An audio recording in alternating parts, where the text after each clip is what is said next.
Porque os que dantes conheceu, também os predestinou para serem conformes à imagem de seu Filho, a fim de que ele seja o primogênito entre muitos irmãos. O verso 30. E aos que predestinou, a esses também chamou. E aos que chamou, a esses também justificou. E aos que justificou, a esses também glorificou. Vamos orar mais uma vez, pedir o auxílio do Senhor, para que Ele nos conduza. Ó Senhor, obrigado, Pai, por Tua doce graça e misericórdia, porque o Senhor nos trouxe aqui. Nós, Senhor, que não merecemos nada de bom que venha da Tua parte, mas que o Senhor nos garantiu tantas coisas boas por intermédio do Teu Filho Jesus Cristo. A morte dele nos conquistou, Senhor, essas bênçãos. Ó Deus, e que esta noite, Deus, nós possamos ouvir a Tua palavra e sermos edificados, Senhor, por meio dela. Eu peço que o Senhor tenha misericórdia de mim. Reconheço, Deus, a minha incapacidade, a minha dificuldade. Reconheço as minhas limitações, Senhor, mas eu não tenho depositado a confiança naquilo que sei ou que posso, mas unicamente em Ti, Senhor. E eu peço pela Tua igreja esta noite, que eles mantenham um sentimento, um espírito de reverência, Senhor, e que se atentem para a Tua palavra, Deus, que da mesma forma que eu estarei aqui pregando, Senhor, expondo a Tua palavra ativamente, que a mente deles estejam ativas, Senhor, em receber a edificação por meio da Tua palavra, que isso possa fluir em nosso meio, e que o Teu nome, Senhor, unicamente o Teu nome venha a ser glorificado. Te pedimos isso em nome de Jesus. Amém. Nós, de manhã, tratamos um pouco a respeito da regeneração, da obra da regeneração. Vimos qual é a sua natureza, qual é a sua essência, que tipo de obra é essa? É a nova criação de Deus, é o novo nascimento, é a transformação completa, a retirada do coração de pedra e Deus nos dando esse coração de carne. É uma obra operada pelo Espírito de Deus, de forma única, soberana, conforme o seu próprio querer. E agora, eu desejo compartilhar com os irmãos quais sinais e evidências alguém que foi regenerado demonstra. Saber se de fato somos regenerados, vermos essas características, analisarmos se temos essas características de regeneração em nós. É claro que nós não temos como descrever aqui todas as características ou marcas da regeneração e essas evidências, mas vamos considerar algumas delas, tá? E eu escolhi o texto de Romanos porque aponta para um determinado propósito de Deus para a sua igreja. Eu acho que alguns de vocês já devem ter ouvido a frase, ou essa frase em algum momento da sua vida, que diz assim, Deus tem um plano para a sua vida. Eu não vou ficar perguntando aqui, levante a mão quem já ouviu esse tipo de frase, mas se você não ouviu para você, você já ouviu alguém falando para o outro, né? Deus tem um plano para a sua vida. Aí quando a gente é novo convertido ou está conhecendo a Cristo, isso parece espetacular, porque se abre um mundo de possibilidades. Poxa, eu tenho um plano, Deus também tem um plano, será que vão casar os dois planos? Mas, de fato, nós já devemos ter ouvido isso de muitas pessoas, de irmãos piedosos, verdadeiros, de pastores, de falsos líderes também. Mas o que eu quero aqui dizer aos irmãos não é julgar as pessoas que dizem esse tipo de frase, mas eu quero que nós reflitamos e paremos para pensar um pouco quando nós ouvimos essa frase, Deus tem um plano para a sua vida, como nós refletimos internamente, né? Deus tem um plano para a minha vida. O que a gente pensa quando escuta esse tipo de frase? Deus tem um plano para a minha vida. Porque se Deus tem um plano, que tipo de plano seria esse? Que plano ou que projeto é esse que Deus tem? E aí, eu não quero aqui colocar você como centro do universo, ou como o centro dos propósitos de Deus, como se todo o universo tivesse que conspirar para a sua vida, na sua casa, na sua faculdade, no seu trabalho. Não. Mas eu quero tratar a respeito daquilo que está de acordo, que se encaixa com a nossa visão do Evangelho. Porque quando pensamos, Deus tem um plano para nós, geralmente a nossa ideia é que sentimos, que sonhamos, é aquilo que a gente sente quando repousamos a nossa cabeça na cama, sentamos no sofá sós. Deus tem uma casa dos meus sonhos, o trabalho dos meus sonhos, a faculdade dos meus sonhos, o salário dos meus sonhos, aquele que está ficando mais idoso, aquela aposentadoria dos meus sonhos, não fazer mais nada da vida e agora só descansar. Então, quando falamos dos planos, desse plano de Deus, geralmente as nossas visões ou os nossos pensamentos se voltam para aquelas coisas mais tangíveis, que somos capazes de visualizar, ou na nossa vida, ou na vida dos outros. E a gente abarca essa visão de mundo e diz: esse é o plano de Deus para a minha vida, para que eu vença na vida, para que eu seja uma mulher, um homem de sucesso, um homem de negócio, alguém que os outros vão ver de fato. Olha, camarada ali abençoado, Deus tem um plano na vida dele para ser tão abençoado assim. E aí, geralmente, a nossa ideia de plano de Deus é justamente esse, onde eu e o meu coração é o centro.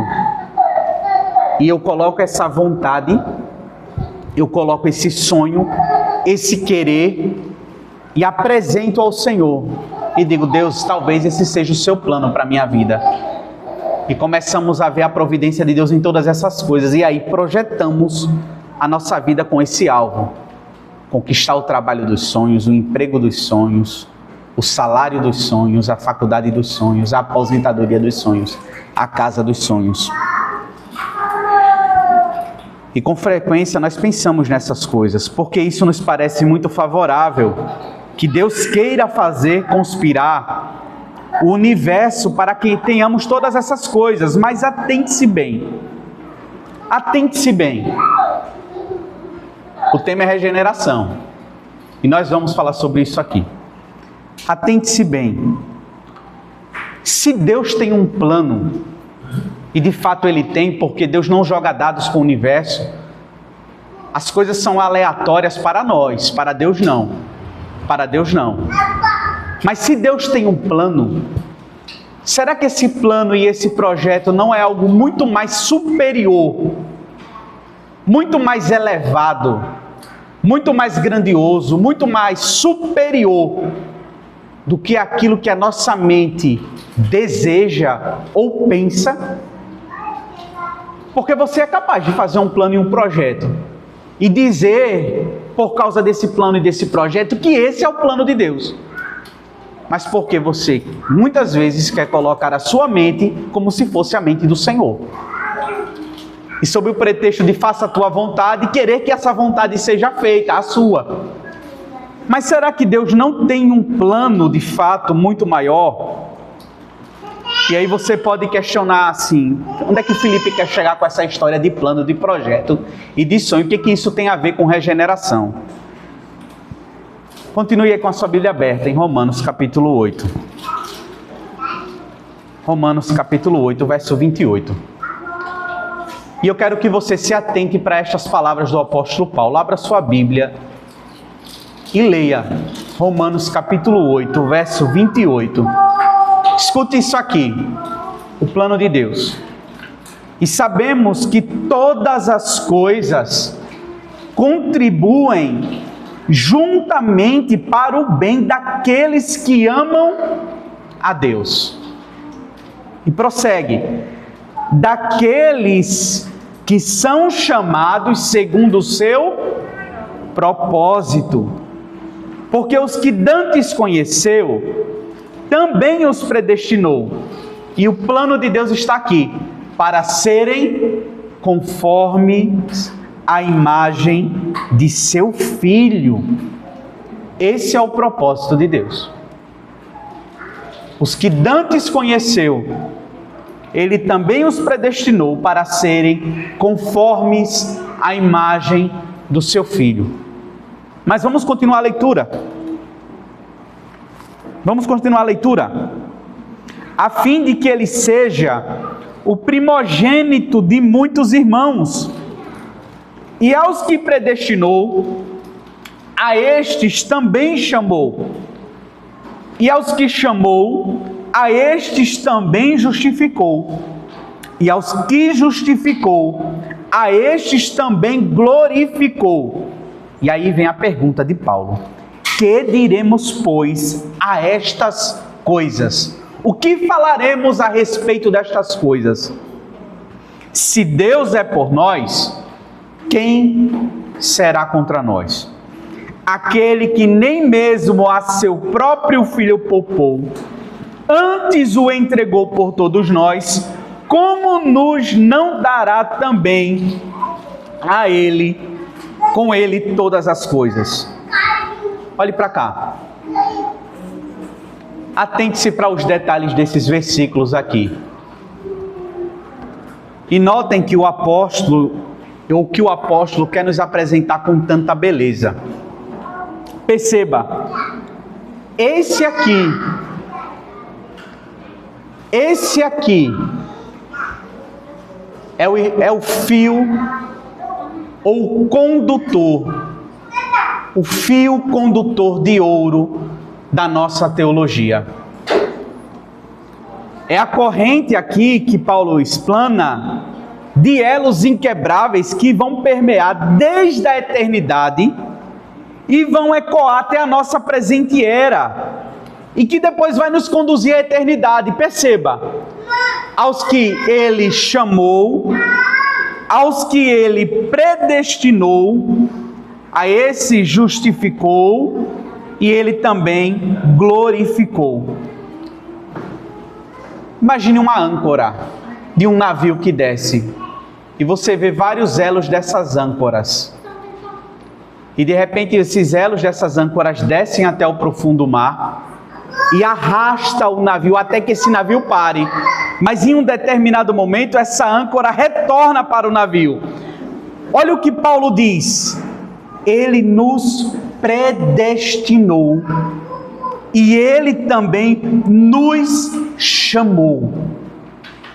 Perceba, onde você estava e Ele já havia te predestinado. Se você é salvo, se você é cristão, se você foi chamado por Cristo, Ele já havia te predestinado. Onde estava a nossa condição? Onde estava a sua vontade quando Deus te escolheu? Onde é que estava? Onde é que estava você e eu quando Deus havia nos escolhido?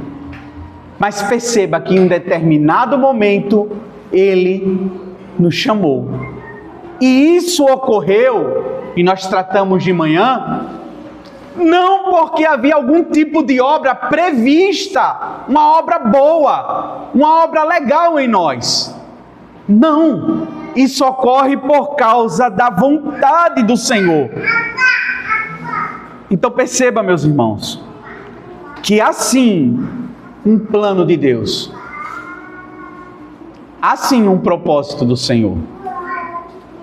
O ponto é que esse propósito e esse plano está feito em Deus desde a eternidade.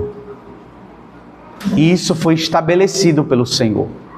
Agora veja como isso nos concede algum tipo de segurança, pastor Will, a ponto de nós olharmos para a nossa vida agora, presente, e ao mesmo tempo que olhamos para a nossa vida presente, podemos contemplar o passado eterno. Deus me escolheu, Deus me chamou, e uma vez que Ele me escolheu e Ele me chamou, Ele agora me justificou, e Ele fez isso para que eu seja glorificado, para que eu seja conforme a imagem e a semelhança do seu Filho Jesus Cristo. E o seu propósito, e o propósito de todo o cristão, regeneração, tem a ver se parecer com Cristo. Regeneração tem a ver com se parecer com Cristo. Veja, ele faz isso para que Jesus Cristo se torne o primeiro dentre muitos irmãos. E aqui está, eis aí o propósito, eis aí o detalhe. Você e eu, chamados para sermos filhos de Deus, e que Cristo seja esse primogênito, e nós sejamos parecidos com Ele. E aí você pode dizer, qual é o plano de Deus ao me chamar? Por que que Deus me chamou? Por que que Deus me escolheu?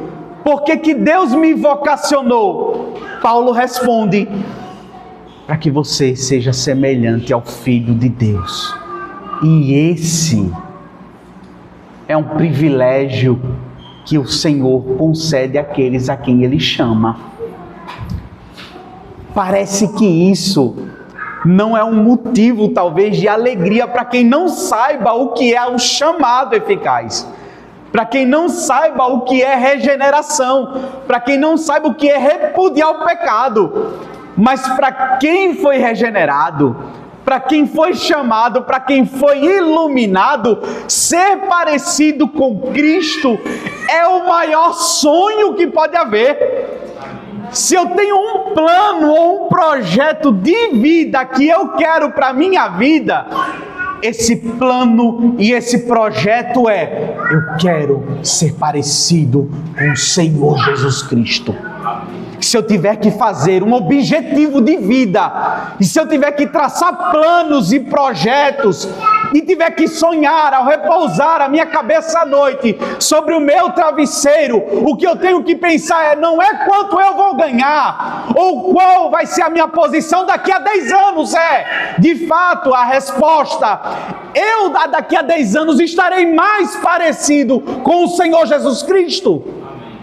Daqui a 15 anos, daqui a 5 anos, daqui a 3 meses, eu serei mais parecido com o Senhor Jesus. Perceba, daqui a 20, 30 anos, você pode nem estar mais aí, sentado nessas cadeiras. Daqui a 20, 30 anos, alguém pode estar chorando no seu sepulcro. E os seus projetos, os seus planos podem estar sepultados com você. O emprego dos seus sonhos, a faculdade dos seus sonhos, a aposentadoria dos seus sonhos podem estar sepultados com você. Mas se eu sonho em ser parecido com Cristo, se eu desejo ser parecido com o Senhor Jesus, conforme o plano de Deus, para o qual eu fui regenerado ao morrer, eu estarei com Ele, parecido com Ele, aguardando a manifestação da sua vinda. E esse plano Deus há de executar. Esse plano Deus há de executar. E nós recebemos esse privilégio do Senhor de termos sido escolhidos desde a fundação do mundo para que Cristo fosse visualizado, contemplado em você, na igreja, como igreja do Senhor. Eis aí o plano de Deus, fazer com que eu e você nos pareçamos cada vez mais com a segunda pessoa bendita da Trindade, e é por isso que Ele te chamou. Ele não te chamou para que você tivesse um emprego melhor, uma conta, salário maior. Ele te chamou para que você se parecesse com o Senhor Jesus Cristo. E Deus jamais rebaixaria o seu plano eterno às nossas vontades egoístas e às nossas vaidades. Porque o plano é Cristo. O plano é que Cristo seja exaltado. O plano é que Cristo seja entronizado e colocado no mais alto lugar. Porque foi para isso que Ele desceu. Foi para isso que Ele desceu.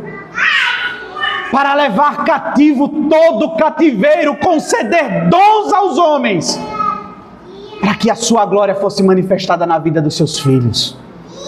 Mas nós rebaixamos esses planos, e ao invés de nadarmos nas águas profundas desse rio, nós ficamos nas beiradas, catando conchas, pastor Will, como se fossem pérolas de valor. Aqui está o plano de Deus. Aquela concha que você pega no meio da praia e vai andando. Aí você diz, pega essas coisas, trata elas como grandiosas aos seus olhos. Olha aqui, aqui está o valor da minha vida. Meu emprego, meu trabalho, minha família, minha casa, meus carros.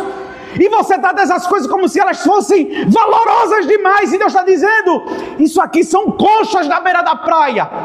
As pérolas de valor estão no profundo mar da grandeza de Deus. As pérolas de valor estão no profundo mar. Mas nós estamos acostumados a ficar na beira da praia, contemplando apenas miragens, seduções e enganos vazios. Porque nós achamos que a vida se resume a essa vida aqui. E vivemos essa vida como se ela fosse terminar aqui. E aqui está a nossa conquista. Aí Cristo vai dizer, aonde está o tesouro do homem, ali está o seu coração. Onde está o seu coração? Ele está no seu tesouro. E o seu tesouro pode ser o seu ídolo. O seu tesouro pode ser a sua queda. Está nítido que Paulo está dizendo, o que Paulo está dizendo, e até onde Paulo quer nos conduzir por meio dessas linhas. Ele pega um fio que vem desde a eternidade e aos que predestinou.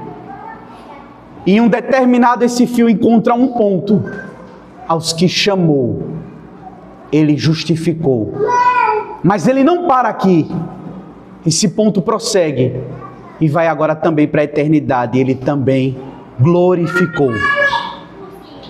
Aquilo que começa lá atrás, na eternidade em Deus, e se manifesta presentemente agora, nas nossas vidas, irá permear por toda a eternidade. Glorificação. O maior estágio, o ápice da criação de Deus, a glorificação dos santos. A glorificação dos santos. E talvez você possa não compreender o que é esse estado de glorificação, e eu não estou dizendo aqui, e nem quero dizer que eu a compreendo, mas essa glorificação é você não poder mais pecar, você não querer mais pecar, e você poder estar para todo sempre diante da face de Deus, sem ser fulminado pela sua santidade. É o maior ápice, é o estágio final, que é aquilo que o crente sonha ao estar à noite. Deus, o que eu mais quero para a minha vida, o que eu mais desejo é um dia poder estar em tua presença. É o que Davi disse, mais vale um dia em tua presença do que 1000 anos em outras partes. Meu coração anseia por Deus. E o crente anseia por Deus. E meu irmão, eu quero te dizer isso, porque eu preciso confrontar o seu coração. Se o seu coração não sente desejo por Deus, clame ao Senhor. Chore a Deus e peça a Deus, Senhor, dai-me desejo para te ver. Porque você só poderá contemplar o Senhor na glória, glorificado. Se você tivesse que escolher um plano, escolha se parecer com Cristo. Escolha viver Cristo. E esse é o momento exato em que nós temos que fazer essa decisão. Porque vai chegar a hora que você não vai ter mais escolha. Veja, o Senhor nos escolheu na eternidade e Ele fará com que cada um dos seus eleitos seja glorificado.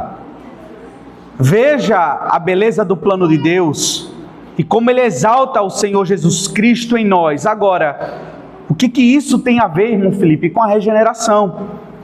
Porque nós já vimos que regeneração é o novo nascimento. É a chamada eficaz de Deus, é a transformação integral do homem em uma nova criatura. É a renovação de todas as coisas. E uma vez que alguém é regenerado, essa pessoa ela tem marcas dessa regeneração. Ela apresenta essas marcas, porque essas marcas foram colocadas por Deus para distinguir a sua obra. Elas são como evidências, na verdade elas são evidências que deixam clarificadas, abertas a obra do Senhor. E você pode identificar, essa aqui é a obra do Senhor. Veja, quando Paulo diz que Deus nos entregou todas as coisas juntamente com o Senhor Jesus, ele está afirmando que o Espírito nos foi concedido e doado para nos fazer caminhar conforme a pessoa de Jesus Cristo. Olha só, diante disso, o meu propósito nessa pregação é fazer com que os amados irmãos sejam aqueles mais fortes, sejam os mais fracos, sejam os irmãos duvidosos, qualquer um dos amados irmãos possam perceber e chegar ao final dessa mensagem e dizer: eu sou de fato alguém regenerado. Ou de fato saia dizendo aqui: será que eu sou regenerado? Será que de fato Cristo me convenceu? Será que de fato a minha mente foi iluminada? Porque nós nos enganamos com aparências externas. Então nós não vamos ter aqui tempo para distinguir todas as marcas, mas vamos deixar algumas aqui para a nossa meditação. Veja, uma vez que você recebeu o Espírito do Senhor, olhe para cá. Uma vez que tendo recebido o Espírito do Senhor, os crentes se tornam muito diferentes. Eles se tornam diferentes. Essas pessoas se tornam diferentes. E eu digo diferentes, pois agora elas não se tornam melhores do que antes, mas elas são novas pessoas e nós já falamos isso. Mas que tipo de pessoas são essas? São pessoas espirituais. Como assim, irmão Felipe, pessoas espirituais? Veja, a primeira evidência que eles agora, por serem espirituais, e aqui está o que é ser espiritual, é que eles vivem no Espírito. E aqui eu peço a você que reflita sobre isso. Viver no Espírito. Romanos capítulo 8, verso 9. Eu não vou dar sossego aos irmãos, vocês vão ficar fazendo esse trabalho chato, que alguém talvez ache chato. Vocês vão ter que abrir a Bíblia e ler. Romanos capítulo 8, verso 9. Olha o que Paulo diz. Romanos capítulo 8, verso 9. Vós, porém, não estáis na carne, mas no Espírito, se é que o Espírito de Deus habita em vós. Mas se caso alguém não tem o Espírito de Cristo, olha o que Paulo vai dizer aqui: esse tal não é dele. Eu posso vir bonitinho para a igreja, eu posso vir belíssimo para a igreja, e de fato eu não ser dele.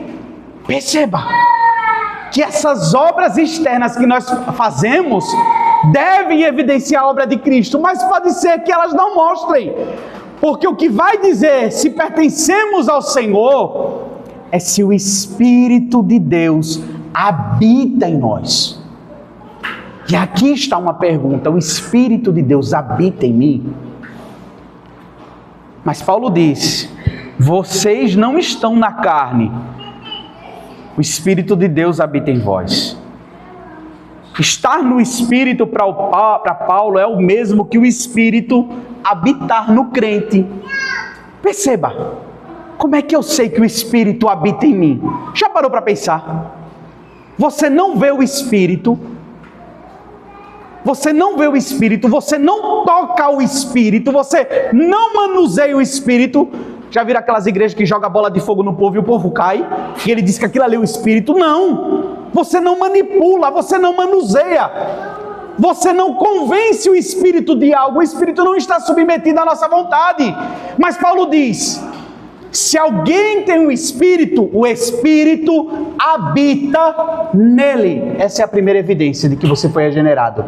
O Espírito de Deus deverá habitar em você. Agora, como é que eu posso observar isso em mim? Se o Felipe falou agora que eu não posso ver o Espírito, eu não posso ver o Espírito, então como é que eu tenho a certeza que eu tenho o Espírito e que esse Espírito habita em mim? Porque eu preciso saber se o Espírito habita em mim, até para eu saber se eu fui regenerado. Se Cristo me chamou, me vocacionou, o Espírito habita em mim. Como é que eu sei que o Espírito habita em mim? Gálatas capítulo 5, vai. Adianta a sua Bíblia mais para frente. Romanos, Coríntios, Gálatas. Depois de Coríntios, depois de Romanos, você anda um pouquinho mais para frente. Romanos, Coríntios, Gálatas. Olha o que ele diz. Abra sua Bíblia e acompanhe. Gálatas capítulo 5, verso 25. Como é que eu sei que eu vivo no Espírito? Se vivemos no Espírito, andemos, ações, também no Espírito. Como é que eu sei que o Espírito habita em mim? Nós andamos no Espírito. As nossas ações revelam se o Espírito de Deus habita em nós. Aí aqui é onde a gente começa a questionar as minhas atitudes, a minha vida. Ela combina com a minha profissão de fé? Aquilo que eu falo diante dos meus irmãos, eu creio no Senhor Jesus, eu amo a Jesus, eu creio de fato e tenho a Cristo. Isso que você diz, bate com a sua vida corriqueira durante a semana, porque Paulo vai dizer, se vivemos, andemos. Se eu afirmo que vivo, então eu ando. Eu procedo dessa forma. Porque as ações da nova criatura, as ações da pessoa espiritual, as coisas que essa pessoa faz, mostram que ela tem o Espírito de Deus. Anteriormente, nesse mesmo capítulo 5 de Gálatas, Paulo vai descrever uma distinção entre as obras da carne e o fruto do Espírito. Aí ele começa dizendo que as obras da carne são essas: prostituição, lascívia, impureza, idolatria, feitiçaria, inimizades, ciúmes, hipocrisias, iras, pelejas, divisões e heresias. Ora, quer dizer que se eu vivo nessas obras aqui, obras da carne, pode ser um sinal evidente, pastor Will, que eu não tenho o Espírito de Deus. Pode ser que eu não tenha sido regenerado. Pode ser que eu não tenha sido salvo. Pode ser que eu seja um ímpio ainda aqui nessa igreja. E eu não estou falando isso porque eu vos conheço, eu nem sei quem são vocês. Mas eu falo isso porque Paulo é quem diz: as obras da carne se manifestam. Elas aparecem aqui, ó, nessas obras. Mas ele também diz: se essas coisas, essas obras da carne, se elas são o nosso modo de vida, o nosso estilo, então elas apontam para uma vida que não está no Espírito. Contudo, perceba que quem tem o Espírito apresenta estas outras coisas aqui, o fruto do Espírito. Podem continuar lendo aí em Gálatas. O fruto do Espírito: paz, amor, longanimidade, benignidade, bondade, fé, mansidão, temperança. Esse sim, que anda nessas coisas, que as vive, tem o Espírito de Deus. E olhando para a nossa vida, quais obras se manifestam? Que atitudes se manifestam no nosso dia a dia? Eu sou um homem impuro. Eu vivo na impureza sexual, na imoralidade sexual. Eu sou uma mulher impura sexualmente, lasciva. Vivo para mostrar o meu corpo, para apresentar as minhas silhuetas. Eu sou alguém ignorante, irado, briguento, que vivo a contender e a pelejar. Por tudo eu faço questão, por tudo eu brigo, por tudo eu faço divisão. Ou eu tenho paz, ou eu sou longânimo, ou eu sou benigno, ou eu tenho mansidão no meu dia a dia, ou eu demonstro fé e creio no Senhor. Aí você faz uma análise da sua vida, não pelo que o Felipe está dizendo. Por isso que eu estou ordenando e pedindo aos irmãos com amor que abram suas Bíblias, para que vocês não confiem no que eu estou dizendo, mas para que confiem no que a palavra de Deus está dizendo. E vocês comparem que tipo de vida vocês levam, que tipo de vida vocês demonstram no dia a dia de vocês. Qual é a coroa que é colocada sobre a sua cabeça? É a coroa de Cristo? É a coroa da crucificação, do eu, da mortificação da sua carne? Ou é a coroa e a glória do mundo? Aquela que Satanás diz: se você prostrado me adorar, você vai receber tudo que eu tenho aí para te dar. Você vai ter tudo. O like, a curtida no Instagram, a fama, o privilégio de ser aceito em qualquer lugar. Que tipo de vida você leva? As nossas ações demonstram e evidenciam se de fato nós nascemos de novo. Veja,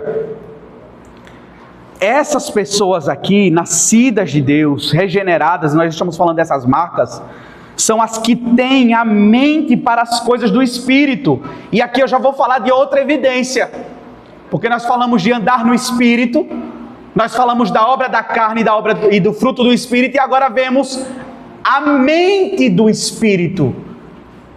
E a mente é o entendimento, mas não somente o entendimento, também o proceder, a vontade e o desejo, irmã Michele. Veja, esses tais aqui, que têm o fruto, são os que têm a mente para as coisas do Espírito. Outra evidência do novo nascimento.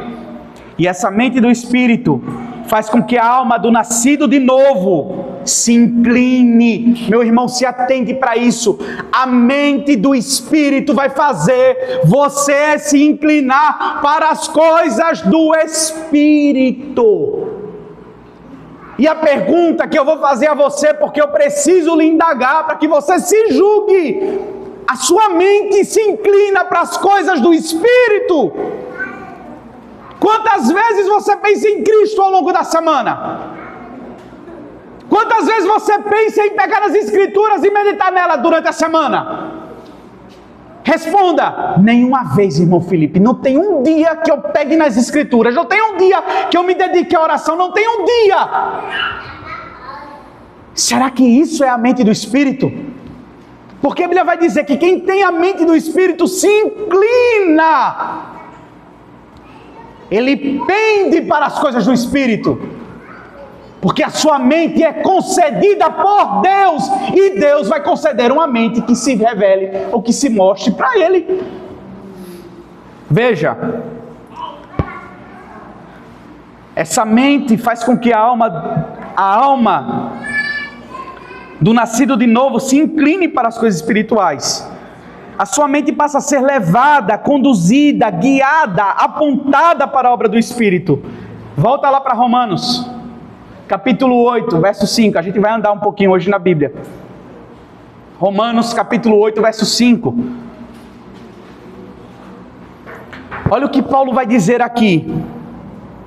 Porque os que são segundo a carne inclinam-se para as coisas da carne, mas os que são segundo o Espírito inclinam-se para as coisas do Espírito. Naturalmente, meu irmão, naturalmente, ou você vai se inclinar para as coisas da sua carne, ou você vai se inclinar para as coisas do Espírito, se tiver o Espírito. Não tem meio termo. Não tem meio termo. Não tem como ficar em cima do muro. Ou você vai se inclinar para as coisas de Deus, ou você vai se inclinar para as coisas da carne. Ou você vai procurar satisfazer a sua folga, ou você vai procurar satisfazer a sua vaidade, ou você vai querer satisfazer o Senhor. Os dois você não vai fazer. Porque a mente daqueles que se inclinam para as coisas do Espírito é alimentada por aquilo que provém do Espírito de Deus. Essa pessoa ela é suprida, munida de tal forma que nada ela procura além de se envolver naquilo que Paulo diz. Lá em Colossenses capítulo 3, verso 1 ao 3, Paulo diz assim, portanto, concluindo, porque se já ressuscitastes com Cristo, veja, Paulo está dizendo assim, se você que está aí sentado, já ressuscitou com Cristo, olha o que ele diz, buscai as coisas que são de cima. Olha o que Paulo está dizendo, ele não está dizendo assim, eu quero que você seja um ressuscitado, eu quero que você seja regenerado. Paulo está dizendo isso, se você ressuscitou com Cristo, pense nas coisas que são de cima. Pense nas coisas que são de cima, onde Cristo está sentado. Pensai nas coisas que são de cima e não nas coisas que são da terra, porque vocês já estão mortos. Olha o entendimento de Paulo, Everton.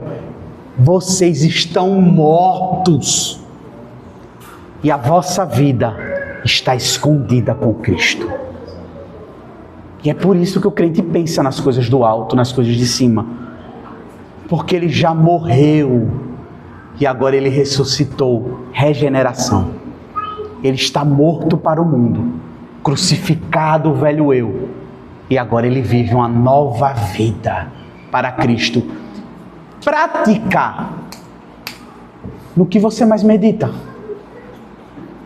Essa mente pensante nas coisas do Espírito leva o homem a desejar a Deus, sentir-se totalmente dependente do Senhor, pois é isso que o Espírito faz, mostrar a nossa total dependência do Senhor. E ao sentir essa dependência e firme convicção da necessidade que se tem de Deus, tal criatura entende totalmente que ele depende do Senhor e se lança para o Senhor. Não é como se eu não quisesse, não é como se eu estivesse a pulso diante do Senhor, mas eu me voluntario. Eu estou desejoso de Cristo.